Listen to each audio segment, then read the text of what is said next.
এটাই সিলেটের জাফলং। এখানেই বাংলাদেশ ও ভারতের সীমান্ত ছুঁয়ে গেছে পাহাড় নদীর সৌন্দর্যে। স্বচ্ছ পানি, বিশাল পাথরের ভান্ডার আর দূরে মেঘে ঢাকা পাহাড়, সবকিছুই একসাথে যেন এক স্বপ্নপুরী। হাজারো পর্যটকের পদচারণায় মুখর থাকে এই স্থানটি। একবার এলেই মন পড়ে থাকবে এখানে।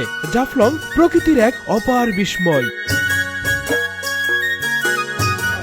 একদম উঁচু থেকে হেঁটে হেঁটে নিচে নামতেছি, আর যাব হলো জাফলং এর জিরো পয়েন্টে।